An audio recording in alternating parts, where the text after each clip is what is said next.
Hello and welcome back to the lineup. I'm Alex Ferens, joined by Miles Crane and Will Clifford. And guys, it's been 24 years since the NBA expanded. Before that, the NBA had expanded. The longest ever they'd went without expanding, was 9 years. Now this week they're voting on a potential expansion to Seattle and Las Vegas. Guys, what do you think this impact will have on the league? Well, I think the question is, will it happen? It's nothing set in stone yet, so don't jump the gun here, because there's a lot that kind of goes into play with it where, you have 30 teams, so each owner owns 1/30th of the league, but if you add two more, that's two more leagues, so now each owner owns 1/32nd, so that goes from 3.33 to 3.12, and so with that, there's a loss in revenue because they just signed a humongous TV deal with a multitude of platforms, and so that's still got 11 years left, so there's a while left in that, so to break into that, there would have to be a pretty large financial incentive to do so, and the question is, how much would one of these new teams go for? Yeah, totally, but I'm not that great with numbers. But I know that for Seattle, the Supersonics could be back, and that is something that the majority of the country wants to see. Even NBA players right now, Kevin Durant said it, he wants a team to be back. He said Seattle. What would their name be? The Supersonics. And having a team in LA too, these are championship cities. WNBA, the Aces just won again. Aja Wilson's arguably the face of Las Vegas sports. And the Seahawks just came off an amazing Super Bowl run. These are teams that have the fan base, have the support, and they have the areas to make that revenue. Where you talk about losing all this money, it also flips it right around. The opportunity to make so much more money. And I said it already, I would love to see the Supersonics back here. One of the best uniforms of all time. No, that's totally true, where a lot of people want them back, but at the same time, the only people who have a say in this ultimately are the owners, and so they would have to vote on allowing these two teams, and they would need 32 of 30 to push it on. But with all of that, how much does a team go for? So if the Lakers right now, you mentioned LA, they're evaluated at around $10 billion, so a new team would be anywhere from $5 to $7 billion, so that's around 15 billion of new money from both teams, and that gets split between the owners. So they could be seeing a nice payday of roughly $500 million, and that could be enough incentive to bring in a team to Seattle, which you seem pretty excited about. Yeah, and we're also forgetting another big factor of this. If this ends up going through and we have two new expansion teams, we're going to have to do an entire new redraft. And the way that works, for those of you who don't know, each team gets to lock in 8 players, meaning that those 8 players, they stay on your team. The Thunder get their 8 players, the Knicks get their 8 players, Magic, and the rest of them. Everyone else is practically a free agent. So then Vegas and Seattle would take turns going back and forth with who they want to take from that free agent pool. Now, with that being said, you have a team like the Thunder. They have far more than 8 superstars on that roster. Who do you give up in that sense? There's so many more things to consider with that, along with not only that, with the revenue as well. Then you have to renegotiate contracts, everything like that. Yeah, Miles, and on that point, there's a lot of high-profile names that you could see move. CBS Sports did a mock draft with that expansion. They had Zion Williamson, Klay Thompson, and Lou Dort, you mentioned from the Thunder. Obviously, each team could only take one guy from each team, And since it has been 18 years since Seattle had the Supersonics, we could see a return. You think that would be good for the league overall? I think it'd be good for the league overall and morale, but that's also just personal ambition saying that. But having new teams to watch, it really could mean something really exciting, because it's not the Thunder constantly winning multiple games and the Spurs. Someone new is in this pile. It is kind of interesting because it does add 30 more roster spots. 36 if you count the 6 extra two-way contracts, but you also have more teams, and so you still have the same number of superstars. That's not going to change, but with more teams, that means they're going to be spread out a lot more across the entire NBA.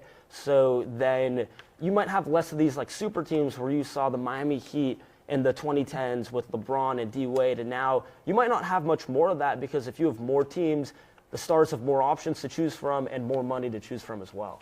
Yeah, you're going to go from 2013 Heat to 2020 Heat, having it not as many super teams, more chippy, more gritty, I think it can be more exciting basketball in that sense. Yeah, and you have plenty of role players, guys in the NBA that with the ball in their hand a little more, you could see them turn into 20, 25-point scorers. Let's talk about this year. Obviously, expansion would still be a few years away. How about this year? Who are your guys' major contenders to take home the Naismith Trophy? I mean, for me, I have a lot of high hopes for the Pistons. They have had one of the greatest turnarounds in the past few years. This is a team that had tied the record for 28 consecutive losses. That famous Cade Cunningham interview saying, we're not 2-26 bad. And now you have that same person is an MVP frontrunner. I know he is injured. He had the collapsed lung. We are praying for his recovery. But even then, the supporting cast, Jalen Duren averages 20 points a game. And this is a team that if you're not ready to play against them, they will both metaphorically and literally run through you. And they have a chance to really destroy any sort of playoff bracket.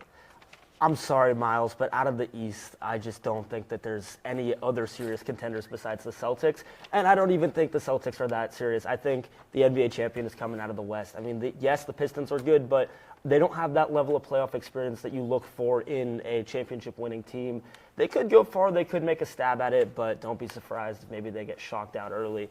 The Celtics are a team, now they have Tatum back, and regardless of how well he's playing, he is still another piece added to that roster, but that doesn't beat the West, where you have the Spurs, the Thunder, and you also have the Lakers as well. So I wouldn't want to be in the West and playing in the playoffs in the Western Conference. Yeah, everyone besides Ja Morant wouldn't want to for some reason. I wonder how he still feels about that statement. I'm good in the West, absolutely. And you mentioned those teams, Shea, Wemby in the West.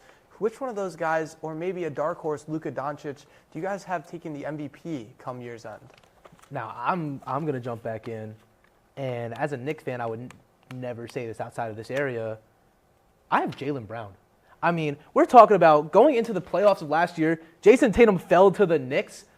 No one thought they would do anything. Jaylen Brown is, in my opinion, one of the main reasons why the Celtics have been this good up until Jason Tatum's return. He averages 28 points a game. You can't deny that. He looks at me like I'm crazy, but look at me in the eyes and tell me that out of all of the players in the National Basketball Association, that Jaylen Brown is the best this season. I'm saying that he's doing the best with what he has around him.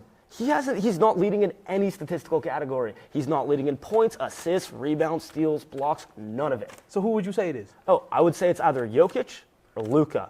Jokic is averaging a triple-double. He is averaging a triple-double. That is ridiculous. And we have just thrown it out the window that this guy's doing things we have not seen on offense before. Isn't Jokic not eligible for MVP? No, he is. He's just played he? He's just played 4 less games than SGA. So he is eligible. He would just have to play a few more, whereas SGA could sit out a game or two. Same thing with Luka Doncic. He's averaging 33. Luka Doncic is averaging 33 points a night, 8 assists and 8 rebounds. Also, you want to talk about Luka's defense. He's averaging more steals than SGA, who's allegedly a better defender than he is. So I don't want to hear Jaylen Brown, and I don't want to hear SGA when you have 2 guys who are doing things that we have not seen before. Luka Doncic is overdue for an MVP, and Jokic, just for some reason, voter fatigue maybe, we've just overlooked him, and I don't know why. But Jaylen Brown, come on. I'm not ready to toss SGA out just yet, Will. 31-4-6 on the number 1 seed in the West.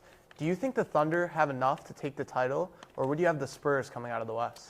I think I would personally still take the Thunder over the Spurs. I think that the Spurs are a threatening team. There's nobody in the league like Wemby. There's no one who has that size, that length, they can control outside of the perimeter and inside. But I still think it's either the Thunder or, look at the Lakers, Luka in the playoffs, what he's done with the Mavs. And I don't think I'm crazy for saying that some of those Mavs teams that he took to the semifinals and finals, those teams were worse. So I think he's doing more with less right now, and I would not want to play playoff Luka at all. Playoff Luka, his rhythm is unmatched. And even though it is the weaker conference, I think anyone can clearly say that the Celtics are still probably the favorites to make it to the finals. I mean, especially now that Cade Cunningham is injured, I don't know personally how long he's going to be out for, but now that Jason Tatum is back and he looks the exact same as he did last year, I think the Celtics can really make an upset on one of those Western teams. And if they're going to fall to the West in the finals, it's going to be a Game 6. It's going to be a Game 7. They're a scrappy team. They'll claw at it. If they have a chance, they're going to take it. For sure. I mean, Missoula's got something up his sleeve. Yeah. Yeah, this is going to be a great watch down the stretch for sure. NBA playoffs just around the corner. For Will Clifford and Miles Crane, I'm Alex Ferens. See you next time.